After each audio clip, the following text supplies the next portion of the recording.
There are no gods here. There are only monsters. Okay, so first and foremost, let it cook. The ovens at CD Projekt Red are fired up, but while we may have to wait a bit longer to actually play the Polish developer's next dark fantasy chapter, the first taste of The Witcher 4 is finally here. Revealed as part of the Game Awards 2024, the 6-minute cinematic announcement trailer is a classic Witcher tale of men, monsters, and morality. This time though, it's not Geralt of Rivia taking up the steel and silver swords, it's his adoptive daughter, Ciri. Naturally, a trailer for the sequel to one of the most beloved games of all time raises questions. Lots of questions. To find answers, IGN visited CD Projekt Red's HQ ahead of the Game Awards to speak with key members of the development team. They revealed their plans for making The Witcher 4 both an ideal starting point for new players and a satisfying sequel for die-hard fans, how they are building on the successes and mistakes of Cyberpunk, and how Ciri's new role brings exciting changes to both the story and game design of The Witcher. We want to give players more tools, more opportunities to be able to feel that yes, I am the player and I define my experience.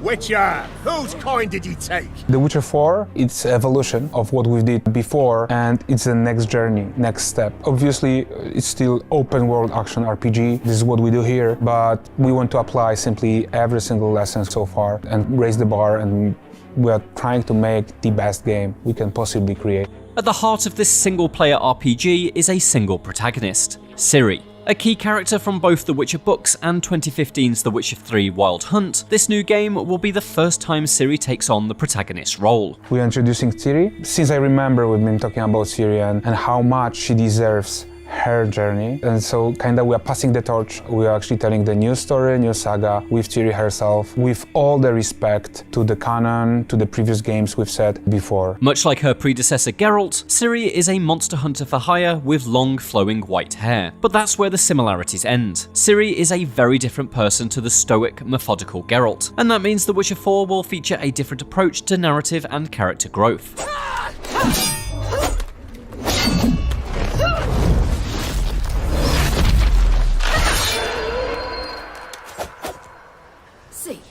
I can do it too.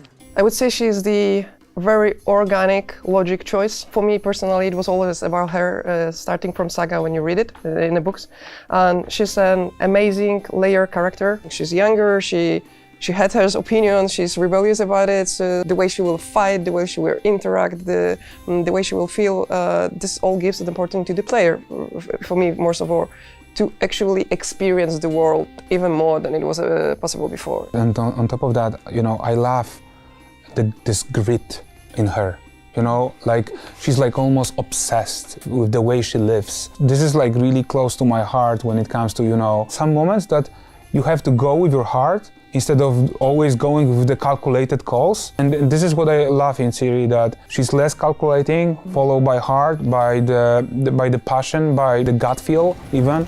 You don't know how it is to see someone you love die because of you, for you.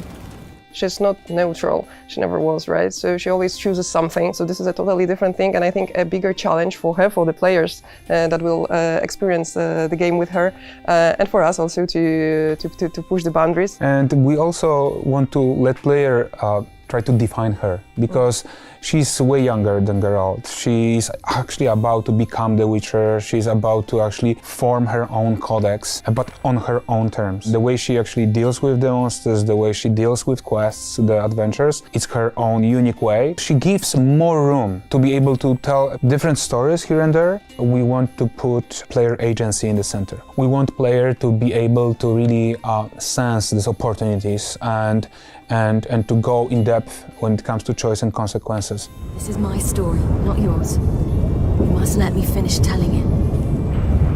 Challenging choices and difficult consequences have defined CDPR's stories since the very beginning. All of the Witcher games have featured decisions that branch the narrative in unexpected ways, forcing you to pay the cost of your actions. But for The Witcher 4, the development team intends to explore choice and consequence on a deeper level. It's the evolution of The Witcher, so more tools to be able to not only, again, play and go with the consequences narratively, but also gameplay-wise. We want to give player more tools, more opportunities to be able to again feel that yes, I am the player and I define my experience. And I guess that also it's not only our tools that what I can do, which is the most important part, but also how all the world reacts, right? As previously mentioned, Ciri being less defined and less calculating than Geralt means she's a better canvas for player choice. That's why The Witcher 4 is promised to feature more tools and a world that appropriately reacts to those tools. But this approach isn't just rooted in Ciri and The Witcher, it's the natural progression from Cyberpunk 2077, CD Projekt Red's other RPG that put much heavier emphasis on character skills and builds. First and foremost, the rule at Red is that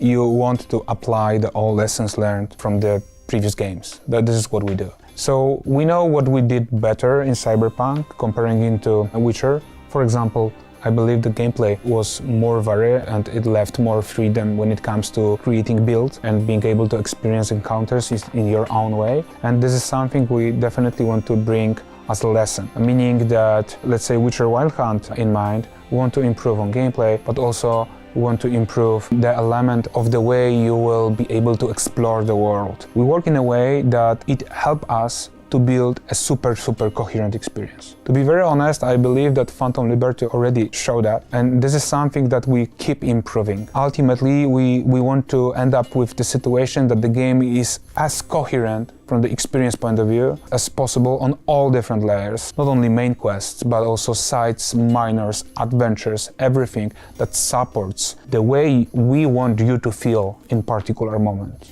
Because it's all about feelings in the end. Your life is yours, exclusively. You choose who you are. Geralt, you know that's never been true. All because of this damned elder blood. My gift. My curse. It has been almost 10 years since The Witcher 3 launched, and so when The Witcher 4 finally arrives, it won't just be very patient fans who turn up to play. There will be a whole new generation of players who have never played a Witcher game before. This is the challenge CDPR has faced during development of The Witcher 4. It needs to be a satisfying sequel and a solid jumping on point for people who have never set foot in the Northern Kingdoms. We want to create this game in a way that the players with sentiment will feel that they get back home, but definitely the way we structure it, the way we kind of sell the world, sell the stakes, sell the character motivation in a way that is going to be appealing for every single one. But we want to aim to the new players, wider audience, also the people that knows the franchise but maybe not play our games. So they were introduced by other media to that. So we wanted to reach to actually everybody and make, invite them so they don't feel lost even though they didn't play. Of course, we invite everybody to play the previous game before, but it's not needed, and we want to also address that. We want to support this approachable element. First of all, we make RPGs and we pay so much, respect to this genre in general. But what's the most important, we create story-driven games. So we want to make sure that people that buy games for story, they will be able to experience the story in their own way. They will be simply able to approach it. But people that are looking for specific challenges, then will also be able to experience the story, but in a challenging way. First-time players join Ciri at an important time in her life. She has undertaken the Trial of the Grasses, a dangerous mutation procedure that creates witchers. But long-time fans may be confused as to why Ciri is a witcher, or, if they made grave choices, how she is even alive. The Witcher 3 has many endings, and only one of them sees Ciri survive to become a Witcher. So has CDPR chosen a canon ending to The Witcher 3, and will that invalidate other endings that send Ciri off to very different fates? It's a good question, but also there were people that found out this symbolic swallow on the painting, right? We left some room for interpretation. So I don't think anyone will feel cheated, to be honest. I think that overall the way we usually approach it is kind of, the community always was important for us and still is, right? So we are listening, but at the same time we need to balance it with what we want to show, right? So this is also this tricky part, and we really hope that we met the expectation. Allow me to introduce Geralt of Rivia. Ah, greetings. We've heard heaps about you. Another tricky thing that CD Projekt Red faces is the shadow of its past. Cyberpunk 2077 is today regarded as a landmark RPG, but its launch was one of the highest profile disasters in industry history. The studio has, quite rightly, had to learn some hard lessons over the past few years. but those lessons have helped inform changes to the way CDPR works, which hopefully means much better things for The Witcher 4. First and foremost, let it cook. Secondly, the way we produce right now also changed in a very good way, meaning we are very mindfully defining the stages of the production, very mindfully trying to, scope it, making sure that the foundation is there. And to be very honest, I already see that it helps us to make sure that whatever we create right now is super coherent across the board. And this way make us feel that we control this super complex environment more than we used to control. That makes also everyone feeling more secure when it comes to, developing generally on daily basis. This new way of working isn't just important for ensuring quality and a smooth eventual release though. During development of Cyberpunk 2077, it was reported that staff endured long working hours and mandatory overtime, an unhealthy and damaging practice known as crunch. The studio's new approach aims to create a better working environment for the people making The Witcher 4. I think that it's already helping. The way to produce it in a healthy manner so that people still can have fun from what they do, and that's what is inspiring, that's what makes the quality so high. So we're planning a different way. We communicated with the teams, we work with the teams a different way. Teams are planned also different than we were, so it's already helping. This is really complex. So many dependencies and puzzles together and people working together. We are looking at the whole development process, not only from the development point of view, but also on the communication, the leadership, the clarity. We actually have to be on top of our game to be able to deliver the best game. So it's complex, but I'm pretty proud of where we are right now when it comes to the overall processes. Sometime in the future, we will be shown the game those processes have created. How long? A week? A month?